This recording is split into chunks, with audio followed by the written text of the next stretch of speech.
La première fonction de la bourse, c'est d'apporter du capital aux entreprises via ce que l'on appelle le marché primaire.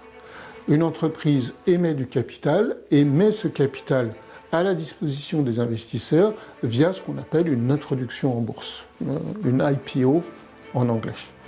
Lorsque l'entreprise se met en bourse, elle permet à l'ensemble du marché d'acheter une partie de sa propriété via les actions qu'elle émet.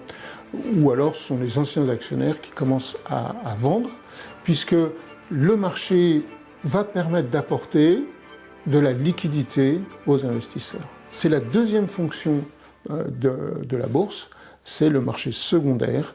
On va donner de la liquidité aux investisseurs, mais là, ce n'est plus l'entreprise qui reçoit le capital, c'est l'ancien propriétaire de l'entreprise.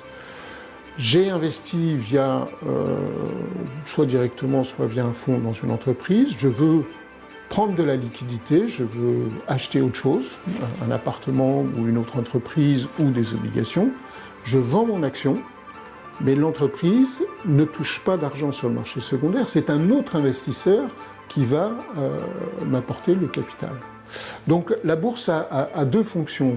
Premièrement, sur le marché primaire, d'apporter du capital aux entreprises directement, ou soit au moment de l'introduction en bourse, soit après avec une augmentation de capital. Et le marché secondaire, quant à lui, a une deuxième fonction, c'est de donner la liquidité aux investisseurs. Les deux choses sont assez différentes, mais l'ensemble a une cohésion qui permet à la bourse de financer l'économie réelle, et c'est bien la fonction première de ces marchés financiers, c'est d'apporter des capitaux à l'économie réelle. Dans cette bourse, il existe une catégorie d'investisseurs particuliers qu'on appelle